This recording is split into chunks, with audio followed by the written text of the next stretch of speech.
The test is in 4 parts, Part 1, Part 2, Part 3, and Part 4. Now look at Part 1. Part 1. You will hear a telephone conversation about a car insurance claim. You have 30 seconds to look at questions 1 to 5.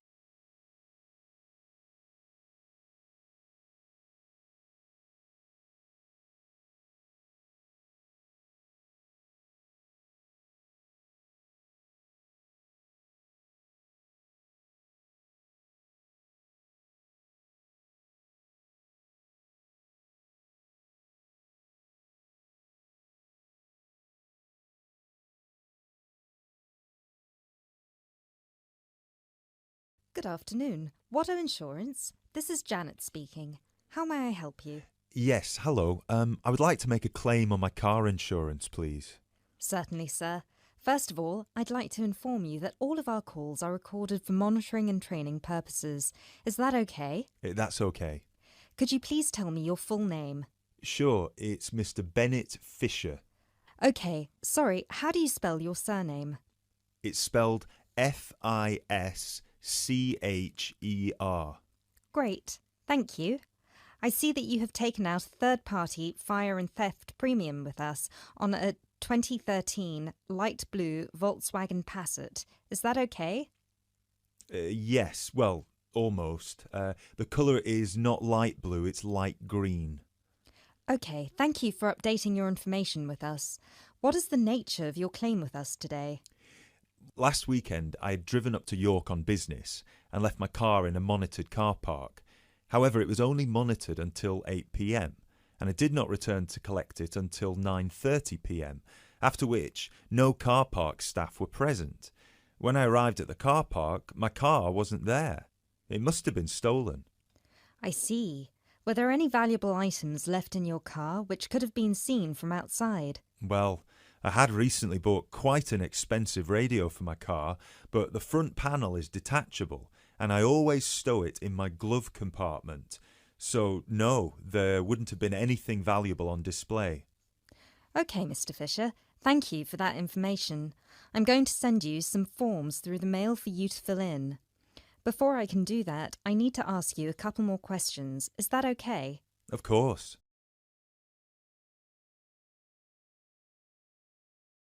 You now have 30 seconds to look at questions 6 to 10.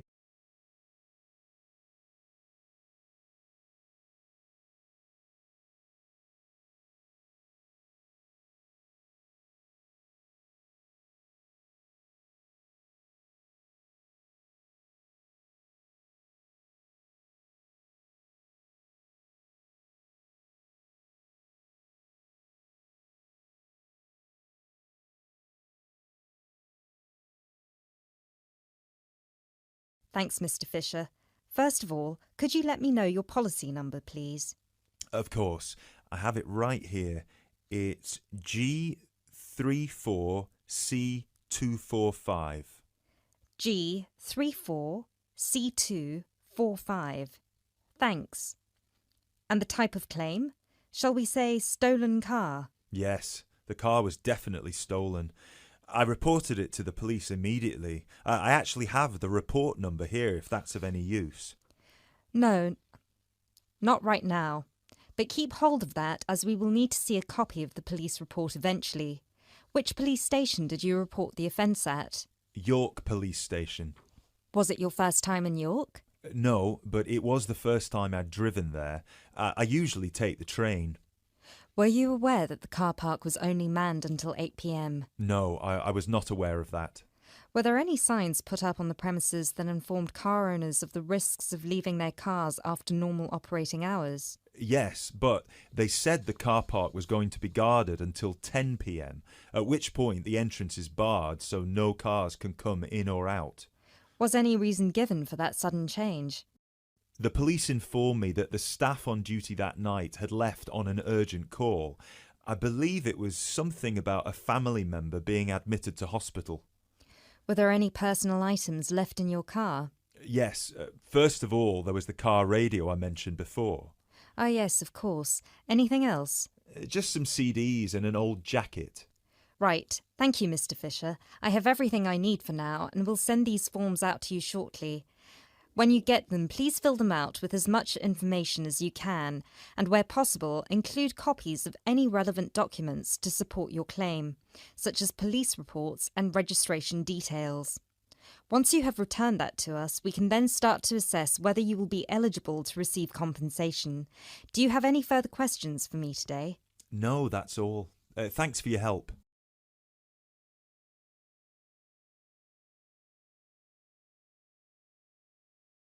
That is the end of part 1. You now have half a minute to check your answers.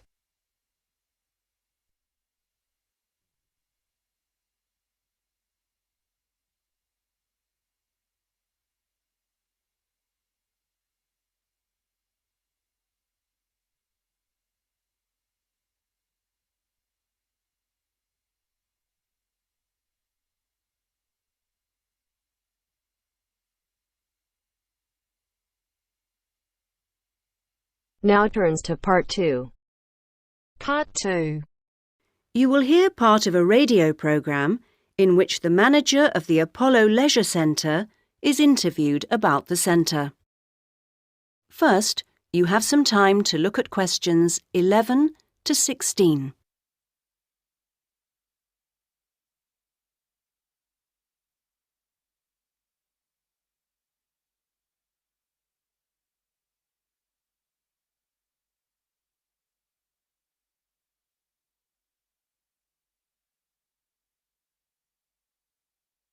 Now listen to the first part of the interview and answer questions 11 to 16.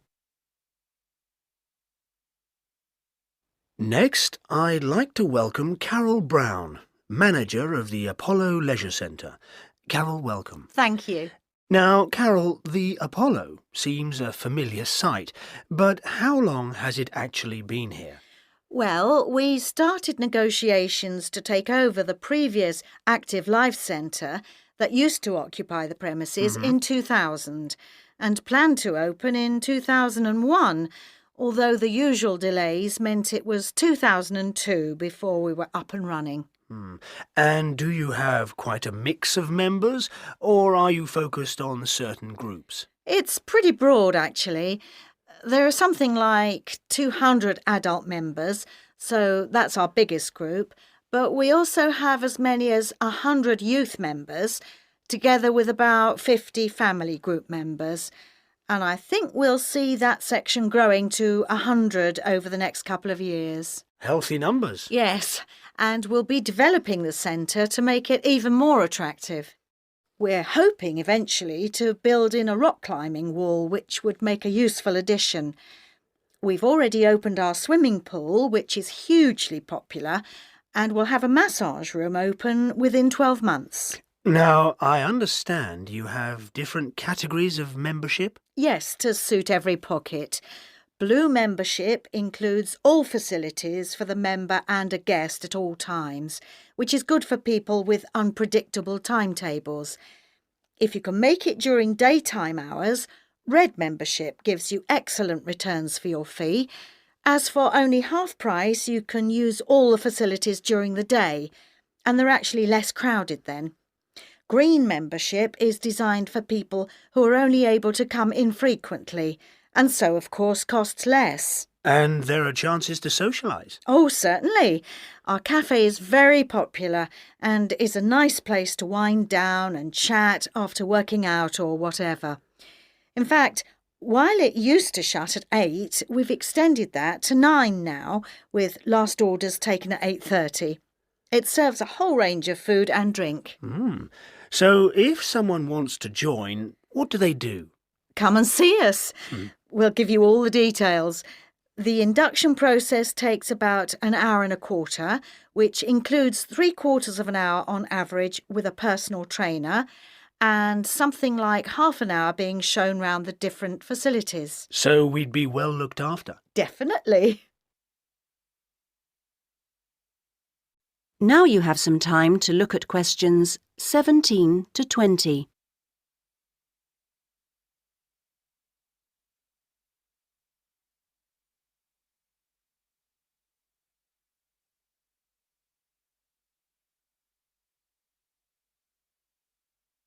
Now listen to the rest of the interview and answer questions 17 to 20. OK, now, Carol, can you give us some idea of what we could expect to get as members of Apollo? Sure. Well, let's take next Monday as an example. The early evening would begin with the programme of classes. Of course, members would also be at liberty to do their own thing. I'm just talking about the listed classes that we'll be offering. So let's say you're free to turn up at 4 p.m. You could spend an hour in a class that we call gentle exercise. This isn't a hard workout, as you might be imagining it, but a session designed for those who perhaps are not used to rigorous classes and would like something to ease them in. Right. The next thing on offer will be starting at 5, and again it'll last for an hour. In contrast, this is what we simply call weightlifting. It's certainly not for softies, but this strenuous session is of course carefully monitored, and we wouldn't let anyone do anything silly. Oh, well, that's reassuring. And then, kicking off at 6:15, you'll be welcome at a class aimed at promoting better lifestyles, which we run under the banner of healthy living. We'll give you all sorts of useful advice about just living better. Oh, sounds easier than working out. And probably at least as important. And rounds the evening off nicely. Oh no, we still have one more offering. Oh. These days, so many people are working, frankly, more than they should be. And we try to combat the stress that creates by encouraging those who can to take part in the class we call relaxation. You can learn lots of helpful techniques for staying calm when you think everything's going terribly. Now you're talking. So we'll see you on Monday. Now. That is the end of part 2. You now have half a minute to check your answers.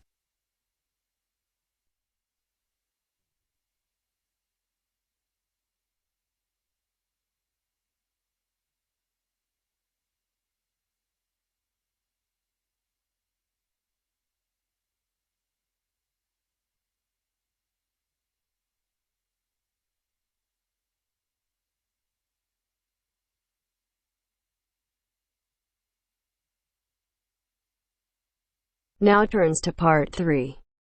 Part 3. You will hear a talk by a wildlife specialist on a type of bird called a kiwi. First, you have some time to look at questions 21 to 25.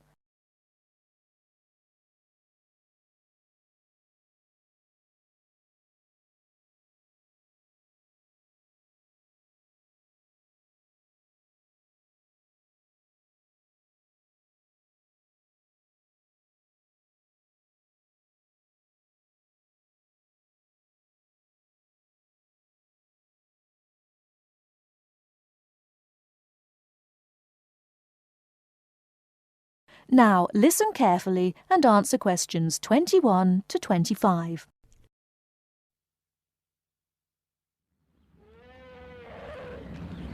Ladies and gentlemen, welcome to Auckland Zoo on this sunny Sunday afternoon and to our special Kiwi fundraising event. My job is to tell you all about the amazing little Kiwi, and your job, hopefully, is to dig deep in your pockets. Now, for the benefit of our overseas visitors here today, I should explain first of all that the kiwi is the national bird of New Zealand, and sometimes New Zealanders themselves are known as kiwis. Now, while kiwis in the wild are a rare sight, the kiwi as a symbol is far more visible. Apart from being in toy stores and airport shops all over the world, you'll find them on our stamps and coins. The kiwi is the smallest member of the genus Apteryx, which also includes ostriches and emu. It gets its name from its shrill call, which sounds very much like this. Kiwi! Kiwi! Kiwis live in forests or swamps and feed on insects, worms, snails and berries. It's a nocturnal bird with limited sight, and therefore it has to rely on its very keen sense of smell to find food and to sense danger. Its nostrils are actually right on the end of its long beak, which is 1/3 of the body length. Now, here's an interesting fact. Although kiwis have wings, they serve little purpose, because the kiwi is a flightless bird. Since white settlement of the islands, kiwi numbers have dropped from 12 million to less than 70,000. And our national bird is rapidly becoming an endangered species. This is because they're being threatened by what we call introduced animals. Animals which were brought to New Zealand, such as cats and ferrets, which eat kiwi eggs and their chicks.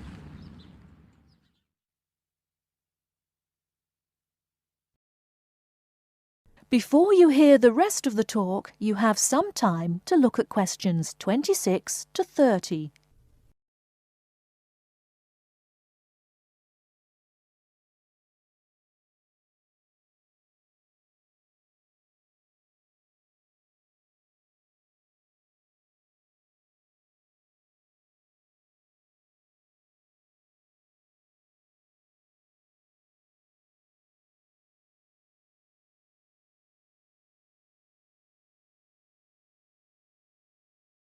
Now listen and answer questions 26 to 30. And so we have launched the Kiwi Recovery Programme in an all-out effort to save our national bird from extinction. There are 3 stages to this programme. Firstly, we have the scientific research stage. This involves research to find out more about what kiwis need to survive in the wild. Then secondly, we have the action stage. This is where we go into the field and actually put our knowledge to work. We call this putting science into practice. And then we come to the 3rd stage, the global education stage. By working with schools and groups like yourself, as well as through our award-winning Kiwi website, we are hoping to educate people about the plight of the kiwi. As part of the action stage, which I just mentioned, we've introduced Operation Nest Egg, and this is where your money will be going. It works like this. It's a 3-stage process. First of all, we go out to the kiwi's natural habitat and we collect kiwi eggs. This is the tricky part, because it can be very difficult to find the eggs.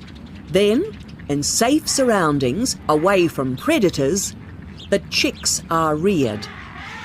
Now, this can be done on predator-free islands or in captivity. They're reared until they're about 9 months old, at which stage the chicks are returned to the wild. So far, it's proving successful. And since we started the programme, some 34 chicks have been successfully raised this year, and their chances of survival have increased from 5 to 85%. However, it's not time to celebrate kiwi survival just yet. About 95% of kiwi chicks still don't make it to 6 months of age without protection. Which is why Operation Nest Egg is so important. And we ask you to give generously today.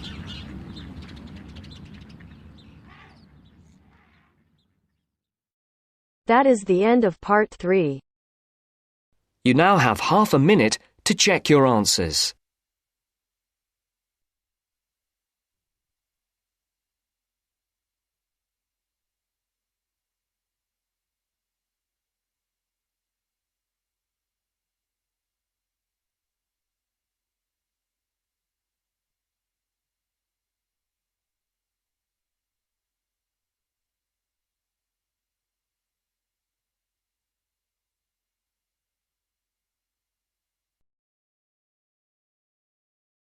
Now turns to part 4.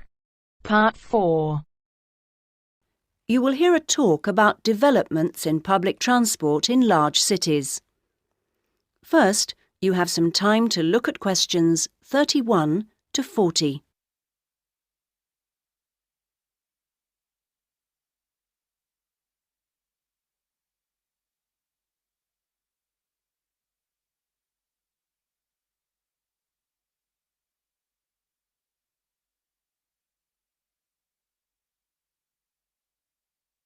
Now listen to the first part of the talk and answer questions 31 to 34.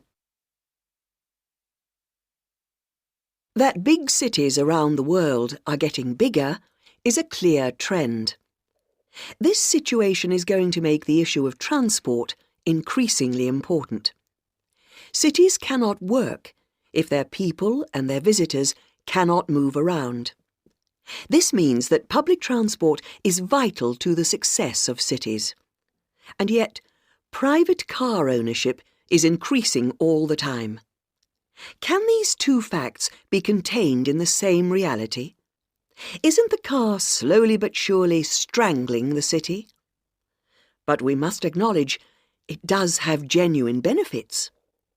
Having said that, the fact that car owners can escape to the mountains is of little relevance to the issue of daily city life, in which we need to do things like ferry heavy shopping and luggage around, something the car, of course, is invaluable for.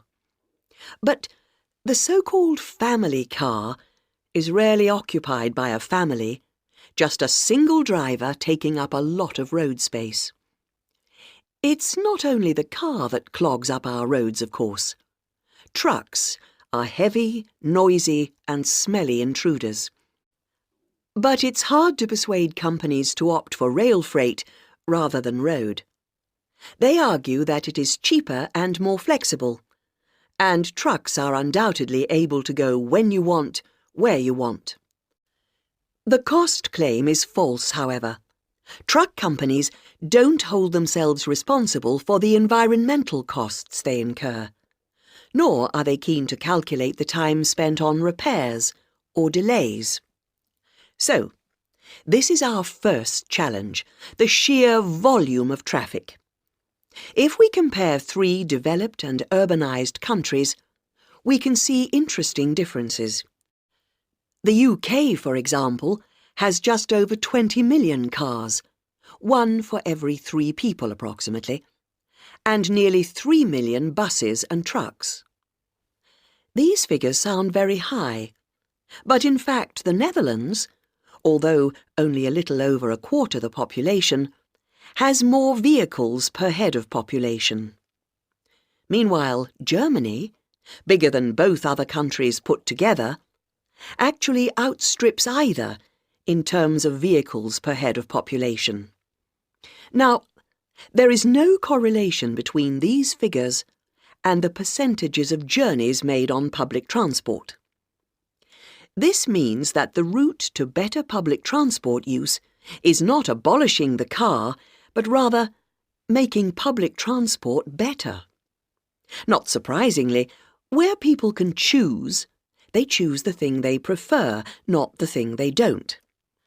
How do people judge public transport? Well, a major survey was carried out this year, indicating that there are many aspects, from clean interiors of buses to the proximity of routes to homes and workplaces. Fare prices is a complex issue and needs to be accounted with car costs. What people seem to find most frustrating is scheduling. If the route doesn't pass their departure point when it suits them, they'll drive instead.